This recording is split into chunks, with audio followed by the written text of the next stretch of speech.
Assalamualaikum warahmatullahi wabarakatuh. Kami dari kelompok 2 akan membacakan materi kelompok kami yang bertemakan landasan dan pendekatan pendidikan Islam. Materi pertama akan dibacakan oleh saya sendiri. Baik, pengertian pendidikan. Istilah pendidikan dalam bahasa Inggris adalah education. Berasal dari kata to educate yang berarti mengasuh atau mendidik. Pendidikan dapat diartikan sebagai hasil peradaban bangsa yang dikembangkan atas dasar pandangan hidup bangsa itu sendiri melalui nilai dan norma masyarakat, sekaligus menunjukkan cara berpikir dan berperilaku dalam suatu bangsa secara turun-temurun. Pendidikan juga merupakan bimbingan dari usaha manusia dewasa yang sadar akan kemampuannya dalam melatih, mengajar, membimbing, juga menanamkan dasar nilai-nilai pandangan hidup kepada generasi muda agar menjadi manusia yang bertanggung jawab serta memiliki sikap mental secara teguh agar tercapai tujuan pendidikan dalam upaya memajukan bangsa. Bagian B, definisi landasan pendidikan Islam. Pendidikan Islam yang dikembangkan di Indonesia sendiri berpatok pada beberapa landasan, yaitu yang pertama, landasan filosofis. Landasan filosofis pendidikan Islam adalah asumsi filsafat yang menjadi tujuan filosof praktik pendidikan sebagai sebuah ilmu. Oleh karena itu, meliputi 3 bidang kajian, yaitu antologi, epistemologi, dan aksiologi. Hal itu dapat melatih perasaan siswa untuk memiliki nilai spiritual dan sadar akan nilai esti-religiusnya. Yang kedua, landasan yuridis. Landasan yuridis adalah seperangkat konsep peraturan perundang-undangan yang dilandasi sanksi. Dalam Undang-Undang 1945, ada beberapa jenis landasan. Landasan yuridis pelaksanaan pendidikan global, pendidikan nasional, pendidikan daerah, dan yang terakhir pendidikan lokal. Yang ketiga adalah landasan sosiologis budaya. Ruang lingkup yang dipelajari dalam sosiologi pendidikan meliputi 4 bidang, yaitu hubungan sistem pendidikan dengan aspek masyarakat lain, hubungan kemanusiaan di sekolah, pengaruh sekolah pada perilaku anggotanya, sekolah dalam komunitas, kebudayaan dan pendidikan mempunyai hubungan timbal balik. Sebab kebudayaan dapat dilestarikan atau dikembangkan baik formal maupun secara informal. Yang keempat, landasan psikologis. Pendidikan ini selalu melibatkan aspek kejiwaan manusia, sehingga landasan psikologis merupakan salah satu landasan yang penting pada pemahaman manusia, khususnya proses perkembangan dan proses belajar. Yang kelima itu landasan ilmiah.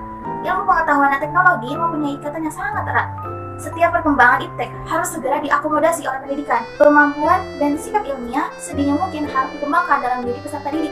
Pembentukan keterampilan dan sikap ilmiah sedini mungkin tersebut secara serentak akan meletakkan dasar terbentuknya masyarakat yang sadar akan iptek dan calon-calon pakar iptek di kemudian hari.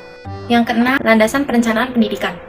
Perencanaan pendidikan pada tingkat nasional mencakup usaha pendidikan untuk mencerdaskan atau membangun bangsa termasuk seluruh jenjang, jenis, dan isinya. Secara lebih luas, perencanaan pendidikan meliputi hal-hal berikut.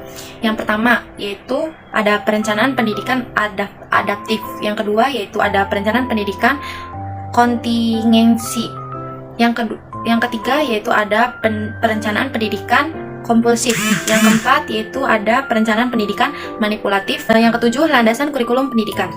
Kurikulum secara garis besarnya dapat diartikan dengan seperangkat materi pendidikan dan pengajaran yang diberikan kepada murid sesuai dengan tujuan.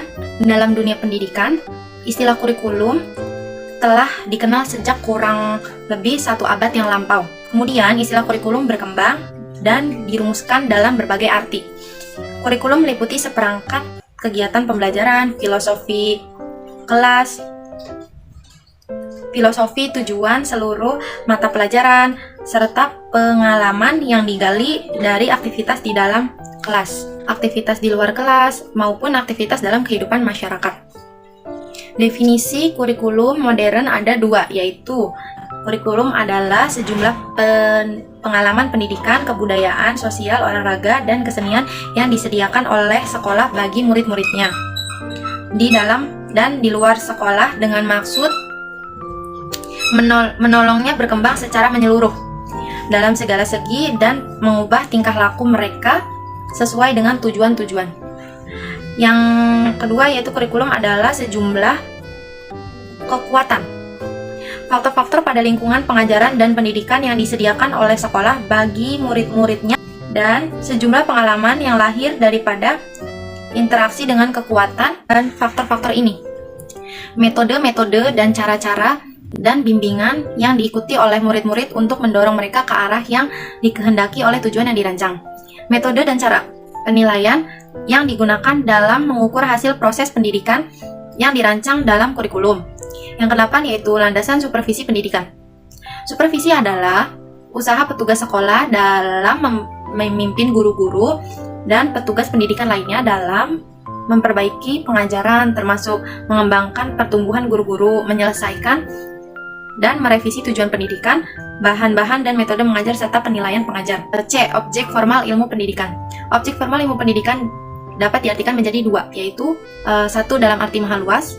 Pendidikan dalam arti maha luas dapat didefinisikan sebagai pengalaman seseorang dalam hidupnya tanpa ada batas usia. Yang kedua yaitu dalam arti sempit. Pendidikan dalam arti sempit adalah pengaruh yang direkayasa sekolah terhadap muridnya yang telah diserahkan kepadanya agar dapat memiliki kemampuan yang lebih baik serta sadar secara penuh terhadap tugas sosialnya masing-masing.